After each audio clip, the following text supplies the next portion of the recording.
question to you is, how did you get into voice acting?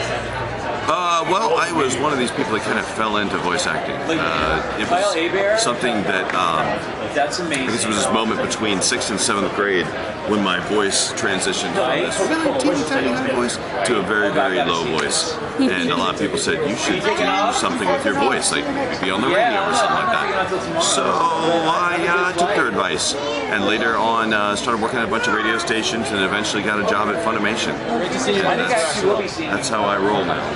With all of the different types of anime out there, from like kids stuff to adult stuff, do you have standards as to what roles you'll take and what roles you won't take?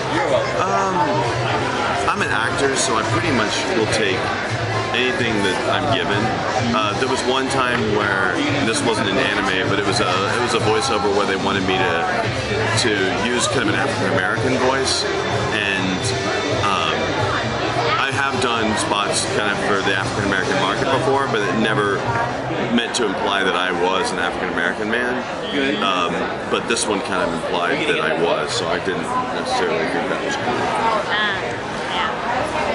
Alright, with Full Metal Alchemist, you had like the first series back in like 2003, and then out of the blue here comes Brotherhood. So how did it feel returning to Full Metal Alchemist? It was awesome.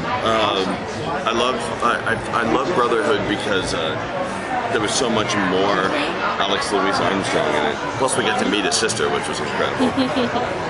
Absolutely. Next question. What was your inspiration for Garterbelt?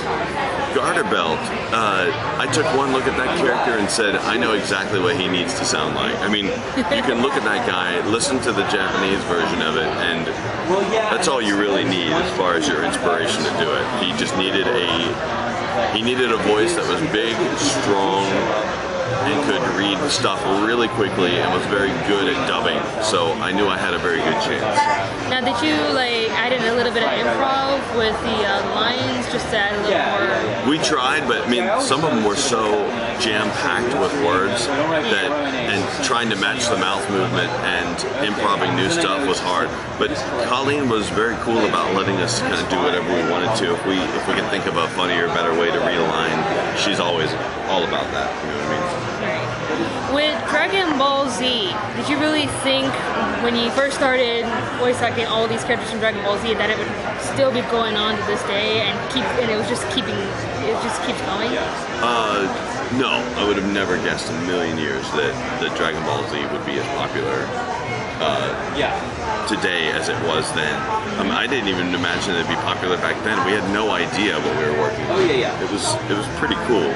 When we got the show, I wasn't there at the very onset, but when I was hired on, it was right after the first 68 episodes where it was being recorded in Canada, and they asked me to come in and help cast and record it.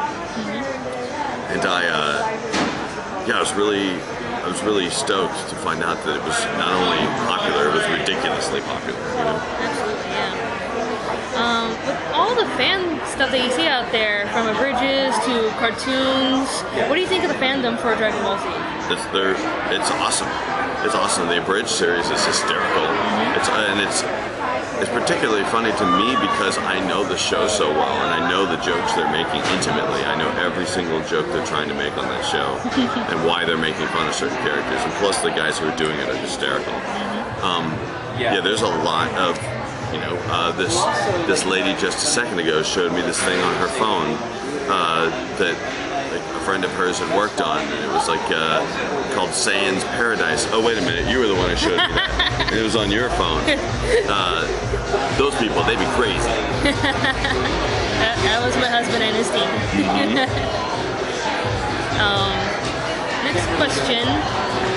From the harmonica story, yes, to you achieving God mode at Holiday Matsuri, when you go to conventions, are you like the practical joker?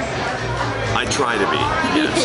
And not just at conventions. I try to be a practical joker at all times. So there's so many. I keep quoting everything from that panel at Holiday Matsuri when you just took the microphone and Sean Schimmel called you God. Yeah. The voice of God, wherever you are. Yep. That's me. I think the cutest moment is when you step behind the screen. It's like, I'm not doing that, he's asleep. Out of all the characters that you have voiced over the years, who would you want to spend the day with? I'd want to spend the day with, wow, probably Giroro from Sergeant Frog. Really? That or Alex Louis Armstrong, because I'd probably just tell him, dude, just put on a shirt. Let's put on the shirt, man. Put on a shirt. And the final question is the hardest question for any voice actor to answer. If you were a dinosaur, which one would you be? Oh, dude. I'd be a Saiyasaurus. A Saiyasaurus. Yeah, it's a Saiyansaurus. Saiyansaurus. Yeah, a Super Saiyasaurus. Nice. Very nice. Wow, that's it. I've never gotten that question before. That's good. My husband wrote that one. I'd be a Dopaphore. Yeah. I like his answer. Alright, thank you so much for your time. Thank you so much. And it's been Chris Sabat, Robyn from Pop Spectrum. Bye. Bye. Thank you again. No problem.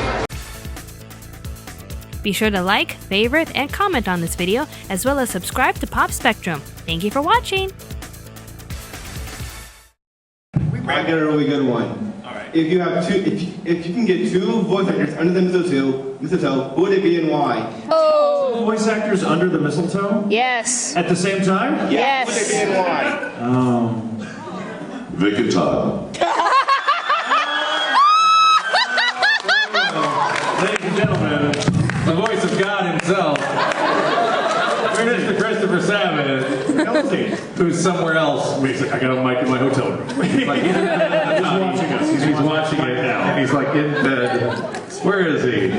Where is that man?